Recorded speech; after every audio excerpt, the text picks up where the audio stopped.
All right, so the study plan is through Pearson EasyBridge.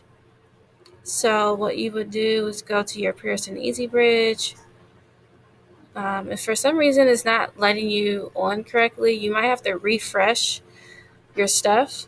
A lot of times, if you have your tabs open and you keep them open, they'll like kind of go dead. Your tabs will go dead.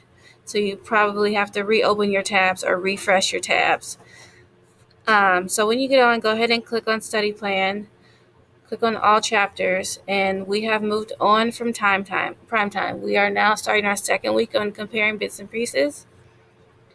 And we all have finished our 3 mastery points from investigation 1, making comparisons. I thought that investigation was pretty easy, but that's just my opinion. I am a math teacher.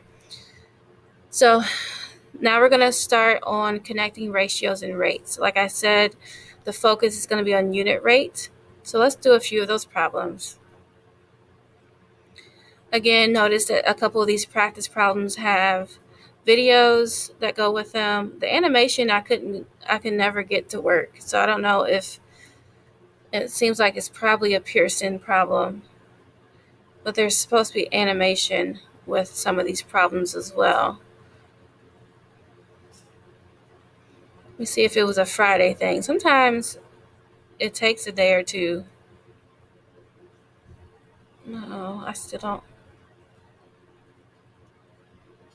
So let me know if that animation works for anybody. All right, anywho, let's look at the first problem. It says a box of dried fruit has 64 calories and 4 servings. How many calories are there per serving? So per serving is another way of saying 1 serving. So let me just pull up a Jamboard real quick. Sometimes that's the easiest way to show you guys things.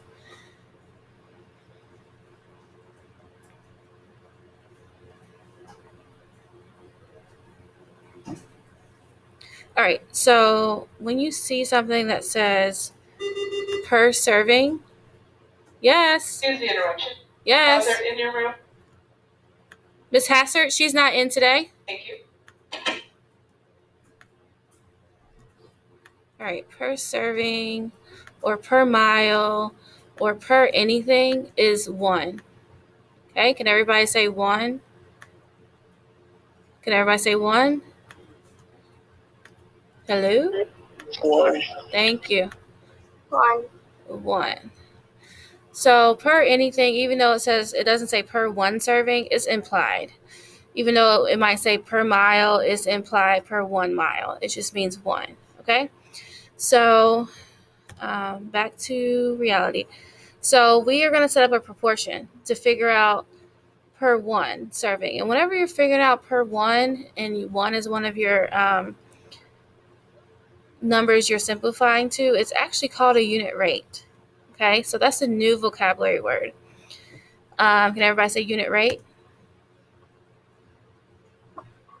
Unit rate.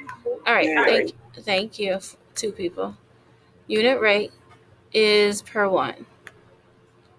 So we've talked about ratios, we've talked about proportions, and now thirdly, we're going to talk about unit rate. Unit rate is when it's per 1. You're going to simplify per 1. And unit rate is really the key to solving a lot of word problems. All right, so 64. Let's say I did not know how to do this. I can always do a video. The video worked just fine last week. It's the animation that I couldn't get to work.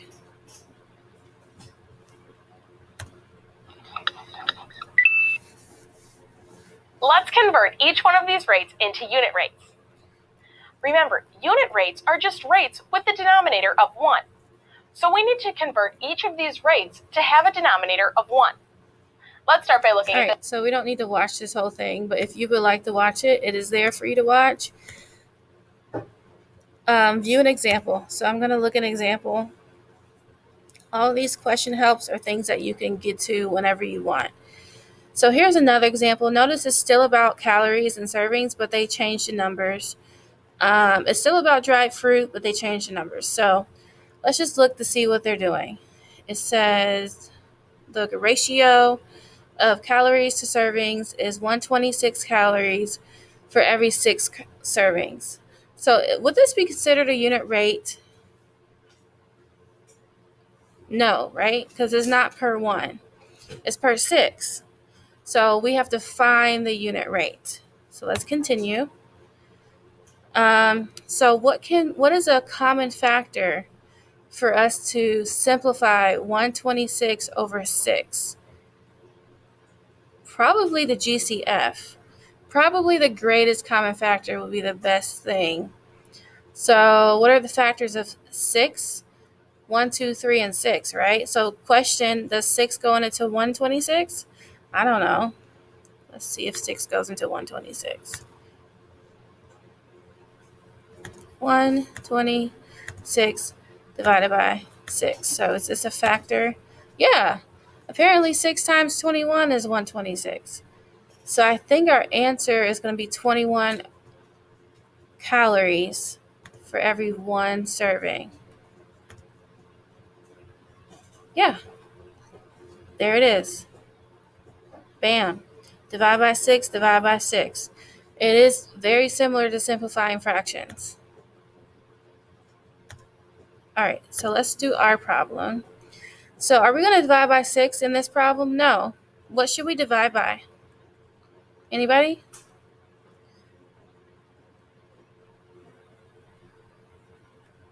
We have 64 divided by 4. So I need the greatest common factor between 64 and 4. 64 calories over 4 servings. I want to know per 1 serving. Per 1 serve. Sorry, this is terrible handwriting. So what should we do? Anybody? I set up my proportion. I'm trying to find the unit rate per serving.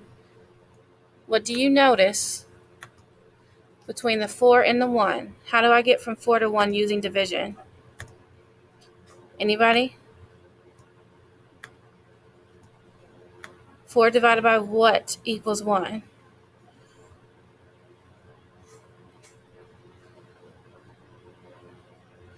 Yeah, Jelani? 4 divided by 4. Whatever you do to the bottom, you do to the top. So 64 divided by 4. 64 divided by 4 is, I believe, 16. Let me double check. Clear, clear, clear. 64 divided by 4. 4 times what? 16. Yep.